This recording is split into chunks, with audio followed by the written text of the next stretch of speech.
On today's Locked On Jayhawks, which KU players could and should win some Big 12 awards and why Johnny Furphy should be your 2024 Big 12 Freshman of the Year. You are Locked On Jayhawks, your daily podcast on the Kansas Jayhawks, part of the Locked On Podcast Network, your team every day.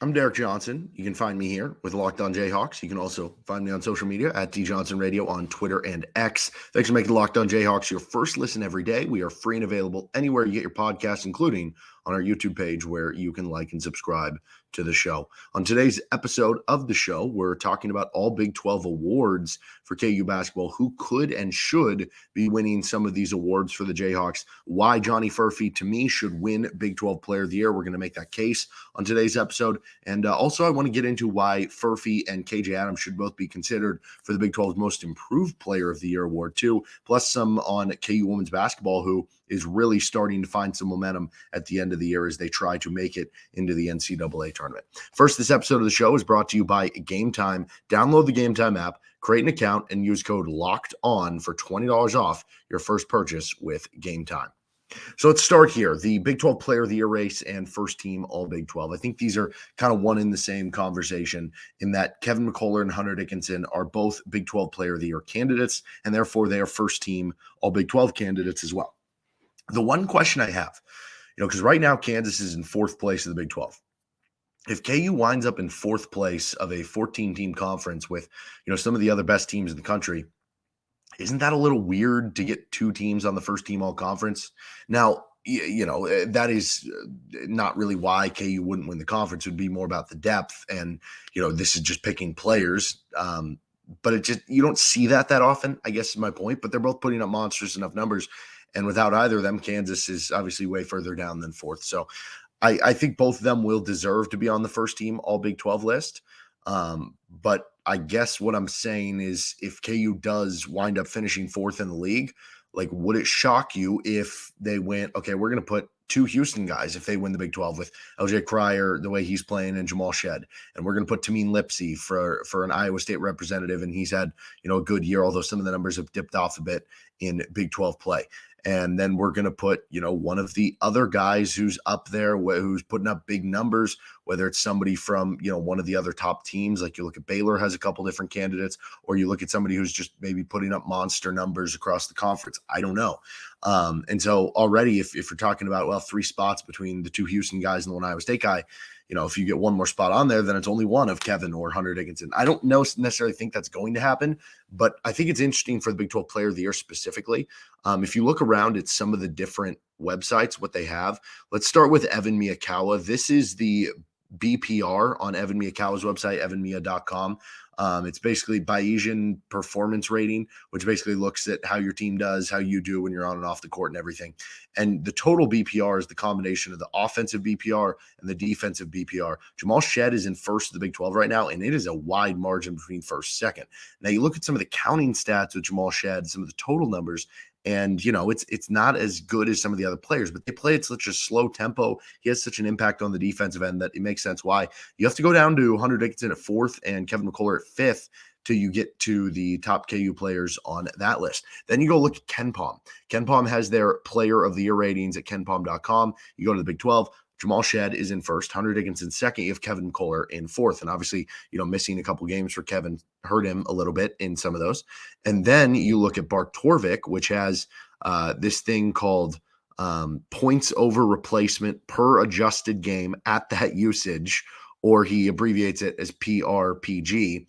And again, you end up with KU players. Kevin McCullar's in at number 3. Hunter Dickinson is down at number 6. And so I feel like a lot of the talk has been that Kevin McCullar and Hunter Dickinson are, at the top of that Big 12 Player of the Year conversation. But because Kansas has fallen to 3rd or 4th in the league, I think it really does open the door for one of these other players to win it. Now, if Kansas can end up at least sharing the Big 12 title, I think it'll be Kevin McCullar or Hunter Dickinson's award to lose because of those counting stats. But if they don't end up winning the league, I feel like it is going to go to Jamal Shed, or, maybe if Iowa State wins the league or something. I am recording this on Monday night before the Iowa State-Houston game, for what it's worth. So some of those numbers, could be impacted by that, and maybe Tamim Lipsey takes the lead, whatever it is. But the point being that, this isn't a slam dunk that one of the KU players wins the award. Maybe you're of the belief it should just go to the winning team in the Big 12. Maybe you're of the belief that it's player of the year. It's not a team award. Either way, I think they'll have a shot at it. But I guess point being, when you look at some of those other sites, it's not as home run of a case as you could possibly think. When you look at some of the other awards, the one that really sticks out to me as maybe the most interesting here for the race is going to be the freshman of the year, because I feel like with the player of the year, it is going to kind of come down to, which team does end up winning, whether you think it should or not. With the freshman of the year, that's a little less impactful. And if you would have said Johnny Furphy would be in the running for Big 12 Freshman of the Year, when the season started, or through the first month or two when he's coming off the bench, you would have thought, okay, are you sure he's behind Elmarko Jackson in the starting lineup and on his own team? And Elmarko's not putting up big numbers, and you got some good freshmen around the conference. Oklahoma State's starting a couple freshmen in the front line. Baylor's got a couple stud freshmen in there, right? Like, you go across the country or across the conference, and there's a lot of good freshmen out there. But the way that Johnny Furphy has taken over as a starter really has vaulted him into this, I guess, award consideration.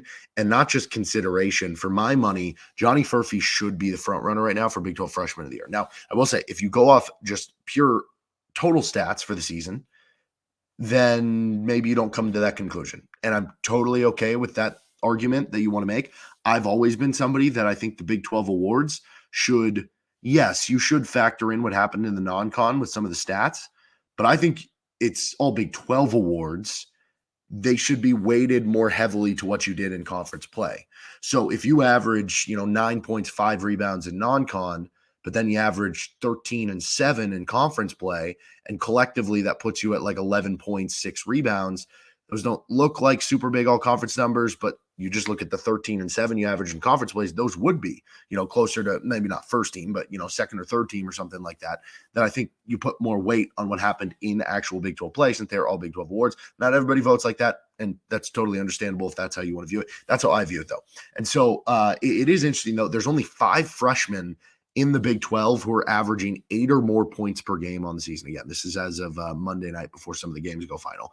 Johnny Furphy is one of the 8 or one of the 5 who's averaging 8 or more points per game. And that does take into account both the non-con and conference play. So that's not just cheating and looking off of some of the Big 12 stats at this point, which, I mean, if you're just looking at it from that standpoint, there's 5 players who are doing 8 or more points per game. I think there's only one more player who's doing 7 or more points per game, which would be Jizzle James at Cincinnati. It would make you think that Furphy is probably pretty close to a lock to being on the all-freshman team at the very least. The all-newcomer team will certainly be interesting with, Hunter Dickinson, LJ Cryer. That could come down to kind of the wire there. And honestly, I don't even remember if there is a Big 12 Freshman of the Year. I thought they did add it because of, they used to just have newcomer of the year, but now with all the transfers, you wanted something separate for this.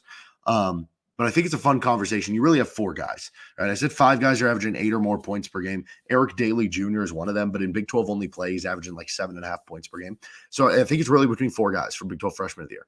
Johnny Furphy, Jacoby Walter at Baylor, their freshman guard, Milan Momcilovic, the freshman stretch 4 for Iowa State, and Yves Misi, the freshman center for Baylor.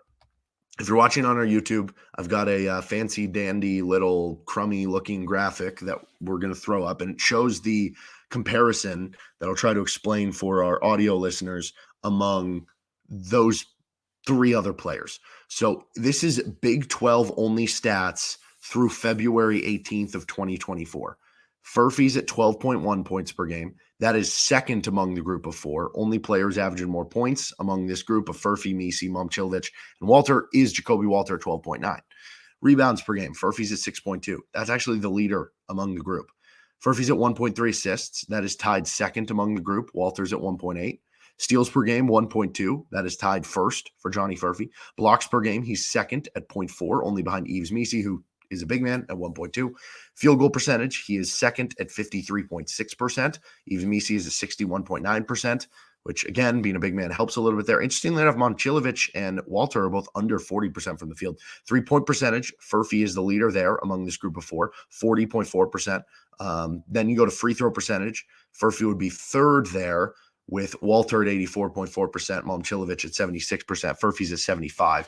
But you look at true shooting percentage, which takes into account where you're getting your shots from, so it's giving extra weight to 3-point shots and free throws and stuff. Furphy's at 67.7%. That is the best true shooting percentage of the bunch, even over Misi. And then you look at Momcilovic and Walter, who are under 50%. Effective field goal percentage. Furphy's at 65.5%. Misi's at 64.6%. And again, he's a big man. You have a better effective field goal percentage than him. O rating when you're on the court, 139. That is insane for Furphy. That's better than Misi, who's at 132.9, better than Walters at 110.6, Momcilovic at 105. Furphy even has the best D rating among this group of 4 freshmen at 102.2. You want to be lower on the D rating, and Misi would be third in that, Momcilovic second, and Walter would be last in that. So you go across the board, every one of those stats: points, rebounds, assists, steals, blocks, field goal percentage, 3-point percentage, free throw percentage, true shooting percentage, effective field goal percentage, O rating, D rating. In Big 12 only play through February 18th, Furphy is top 2 among this group of 4 in every category but one, and he's the leader in 6 of those categories. And so I think you look at that impact and how he has changed the season for KU. To me, he is bar none. Well, maybe not bar none, because it's close enough that if Furphy struggles over the last couple of weeks and Yves Misi, has a couple big double-doubles and maybe goes for 20 and 10 and they beat Kansas in Waco, then yes, maybe that could sway things. I'm open enough to that happening. But I think as of right now, to me, Furphy's the Big 12 Freshman of the Year. All right, we're going to continue on with the show, talking some more award possibilities. Well, I think KJ and Furphy should be considered for Big 12's most improved player on this episode of Locked On Jayhawks. First, we are brought to you by Gametime. Download the Gametime app today, because buying tickets to your favorite sporting event should not be stressful, and Gametime is going to get rid of that stress. It's going to make it so much easier for you with killer deals on last-minute tickets and their best price guarantee. You can get exclusive flash deals on tickets for football, basketball, baseball, concerts, comedy, theater, and more. The Gametime guarantee means you'll always get the best price. If you find tickets in the same section and row for less, Gametime will credit you 110% of the difference. Unbelievable customer service there. Snag the tickets without the stress with Gametime. Download the Gametime app, create an account, and use code LOCKEDON for $20 off your first purchase. Terms apply. Again, create an account and redeem code LOCKEDON for $20 off. Download Gametime today. Last minute tickets, lowest price guaranteed. So more award talk here for what could happen for KU. It's interesting because Kevin McCullar and Hunter Dickinson, if both don't get on the first team, one will be on the first team and one will be on the second team, right? That's kind of the bar none. Last year, though, you had Jalen Wilson on the first team. You had Grady Dick on the second team. You had Kevin McCullar on the third team, and then you got honorable mention nod for Dajuan Harris, and KJ Adams ended up with most improved player a year ago. This year, I don't know if KU will get anyone else on the second or third team besides, again, if one of Hunter or Kevin drops the second team, which at this point I would assume both are going to be on the first team. But like I said, I kind of carved out a possible path of how you could get there. I don't think Dajuan is, think about it. Okay. Last year, Kevin McCullar made the third team in the Big 12. He averaged 11 points, 7 rebounds per game with great defense, right? Nobody else is really doing that for KU. You know what I mean? Like KJ's averaging a bit more points, but he's averaging less rebounds. Assist numbers are similar. Defense isn't as good as Kevin's was last year. Furphy, you could make the argument that of how he's played in Big 12 only play, maybe he could find his way on there. But I don't know. Are you willing to say Furphy is KU's third best player? Maybe. I'd be open to it. And then Dajuan Harris just doesn't have the numbers to do it. And there's more competition now in the Big 12 with the extra teams in there, that there's more good players. So I think realistically, you're used to seeing Kansas players littered throughout all the lists. I don't know if that's going to happen this year just because of some of those extra ones. Now, I will say I would expect Dajuan and KJ, Furphy probably too, to at least get like honorable mention nods, but I don't know that one will end up on one of those second or third teams. But I think the most improved player one is certainly interesting. And there's, as always, going to be great candidates across the country, across the conference, and what the Big 12 has to offer. And I don't know, there are a lot of players who it's going to be a much easier case to make, I guess I would say, in the Big 12, because it's easy to just okay, you averaged 6 points per game last year, now you're at 15. Like Cam Carter, for instance. Cam Carter, Kansas State, goes from averaging 6 points per game to averaging 15 points per game. Tameen Lipsey goes from being like a solid starter for Iowa State last year as a true freshman to being one of the, 5 best players in the league this year, right? Those are great arguments that you can have for some of these other players. You could, maybe argue for a couple guys like on BYU or I'm trying to think who else has had like breakout years. I mean, Dylan Mitchell's been a little bit better, but I don't know if we're quite willing to go that far. Pop Isaacs has seen some of his numbers go up and everything. So like there's some other good candidates you can have. But I think both Furphy and KJ deserve at least, I guess this is another one where it kind of depends how you view the award. With the most improved, it doesn't necessarily say, but it seems like it's almost implied to the voters most improved from last year to this year. Maybe that's the intention of the award. I just view it as like, okay, the term most improved. And why does most improved have to go from one season to the next? In the case of KJ, I'll make that argument in a second here. But with Johnny Furphy, I think you could make that argument of most improved over the course of a season. If you look at where Johnny Furphy was on day one for Kansas, yes, I know he, did some good things in his first game.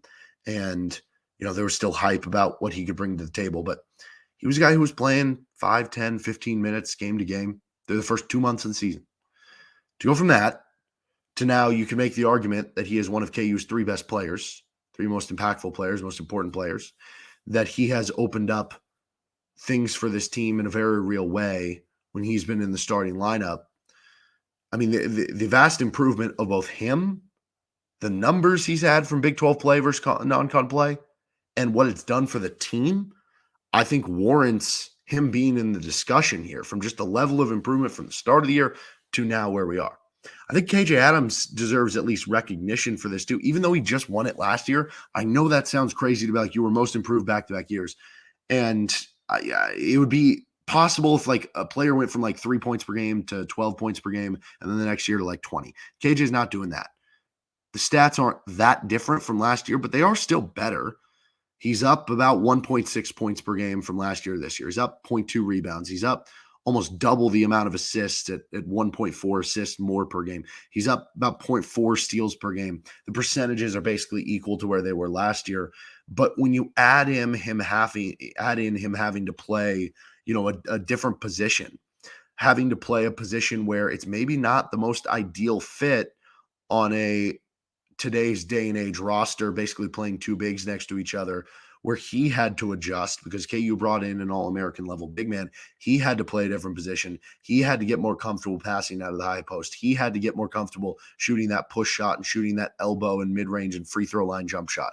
And he did all of those things. And I think that deserves credit for the amount of improvement. You don't see, like, a lot of times you do see players who have to change positions or change their role on a specific team, and it just goes very, very poorly, or it becomes a disaster. And he has sacrificed in a lot of ways and been able to make that work.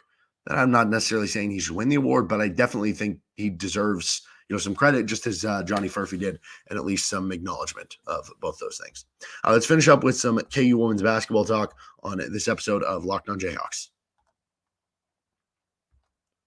First, we're brought to you by FanDuel Sportsbook. Get buckets with your first bet on FanDuel, America's #1 sportsbook, because right now, new customers get $150 in bonus bets with any winning $5 bet. That's $150 if your bet wins. Bet on all your favorite NBA players and teams with quick bets, live same-game parlays, exclusive props, and more. You can get in on futures, who's going to make the Final Four, who's going to win a specific conference, who's going to win the national championship, cut down the final nets at the end of the season. Just visit FanDuel.com/lockedon. Shoot your shot. FanDuel, official sportsbook partner of the NBA and our Locked On network.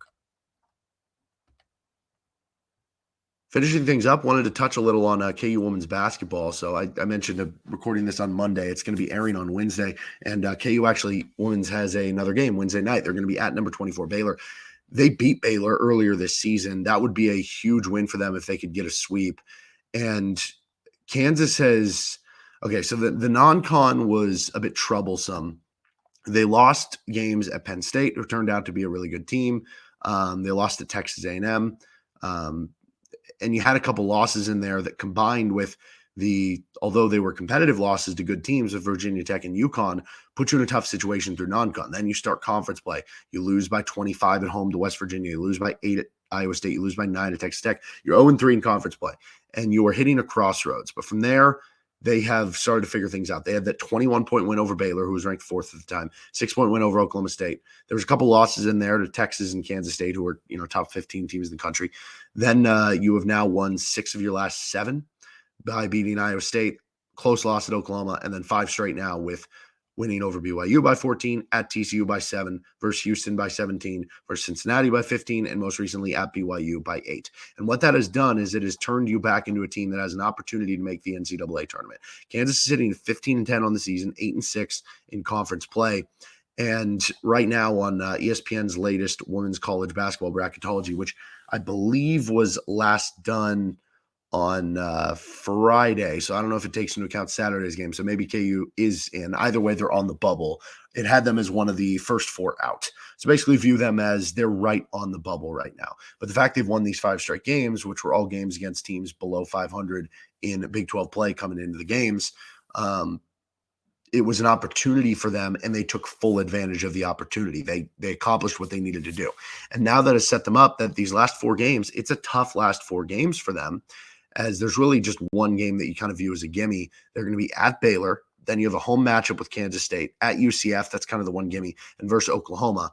If you can go 2-2 in that stretch, put you at 17-12, and then you can win at least one Big 12 tournament game, I think there's going to be a solid chance you could make it on the right side of the bubble. I think realistically, the way I view it, if Kansas can win 4 more games, combination of regular season and the Big 12 tournament, I think they should be seeing their name in the NCAA tournament. And that's a cool turnaround from where they were after where, things kind of started out early in the season and they were still gelling and figuring out the bench and some of the other things that they were doing, to now having a real opportunity to make it in. And I think because of the way that they're playing right now, because they're playing much better basketball, because they do have a veteran-laden team, because they have gone deep, winning the NIT last year and winning an NCAA tournament game the year before, even if they can just get in by the skin of their teeth, and they can just get like a 10 seed or an 11 seed, they become a dangerous team in an NCAA tournament bracket. You got to make it there first, but they took advantage of those 5 straight games that they were going to have a real opportunity to win, and they did.